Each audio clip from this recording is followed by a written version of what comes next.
American Muslim Today, the non-profit national media platform. I'm your host, Rifat Malik. Today, we're delving into a landmark decision by President Donald Trump that's already shaking the foundations of American citizenship.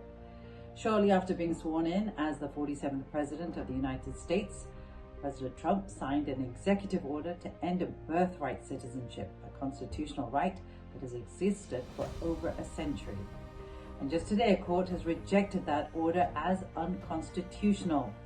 U.S. District Judge John Coffiner presided over the first hearing in a 4-state lawsuit challenging the executive action.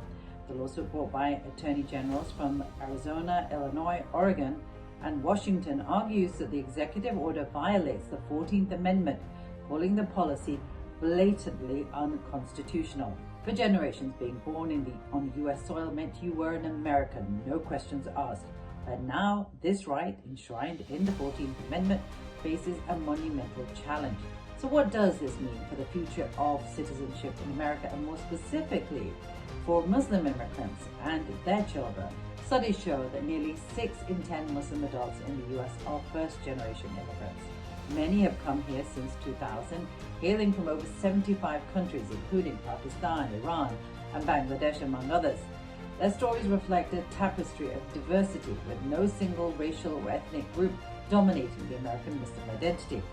The number of immigrants from Middle Eastern and North African countries in the United States has been on the rise, growing nearly 3 times as fast between 2010 and 2022, totaling 1.2 million, with many residing in diverse states like California, Michigan, and Texas. Muslims from such countries are more likely to obtain U.S. lawful permanent residence, also known as a green card, by humanitarian protection or the diversity visa lottery than other immigrants. Thousands of Muslim doctors from all over the world immigrate to the U.S. each year and contribute essential services that literally save lives. This diversity in the American Muslim community extends to the second and third generations as well. Second-generation Muslims, those born in the U.S. to immigrant parents, make up 18% of the Muslim adult population. Meanwhile, third generation and beyond account for 24%. These numbers show just how deeply rooted immigrant families, including Muslims, are in American society. Birthright citizenship guarantees that anyone born in the United States is automatically a citizen.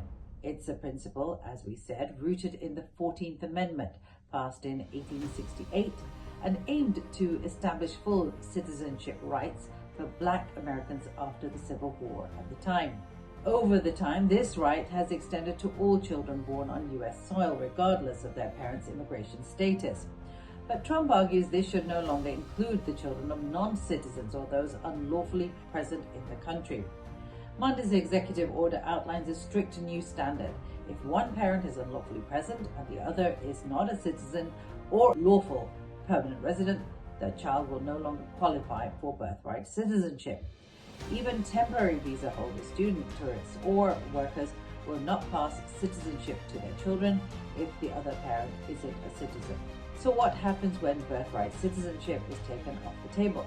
Well, for Muslim families, the implications are profound. Many immigrants rely on birthright citizenship to secure their children's future, providing them with stability, access to education, and full rights of American citizens. Ending this policy risks creating a generation of stateless children, kids born in the U.S. but denied the citizenship their parents dreamed of for them.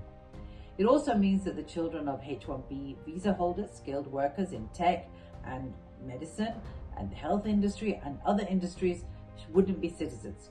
This hits close to home for many in the South Asian Muslim community. Indian citizens who receive the majority of H-1B visas, and many Muslim doctors, as I said, enter the US on H-1B visas and are already navigating the challenges of a system that feels increasingly hostile. Now their US-born children face uncertainty. And let's not forget the ripple effect this order targets not just undocumented immigrants, but also families with temporary legal status. It challenges the very notion of what it means to belong. American Muslims, already under heightened scrutiny post 9/11 America, now face another layer of exclusion. But now the legal backlash begins. Attorney generals from 22 states have already filed lawsuits to stop this order arguing that the president cannot rewrite the Constitution with the stroke of a pen. As New Jersey Attorney General Matt Platkin put it, the 14th Amendment says what it means, and it means what it says. If you are born on American soil, you are an American, period. Others, like Connecticut Attorney General William Tong, see this fight as deeply personal. Tong, born in the U.S. to Chinese immigrant parents, called the order an attack on families like his own. The federal court ruling today is an expected pushback against Trump's executive order. It's when it gets to the conservative-dominated Supreme Court that the real legal test will begin.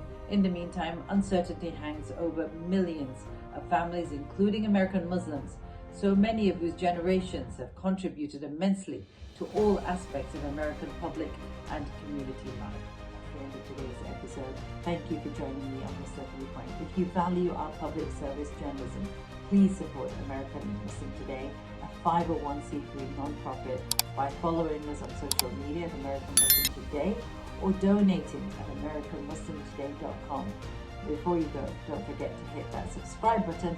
Until next time, I'm Rifat Malik.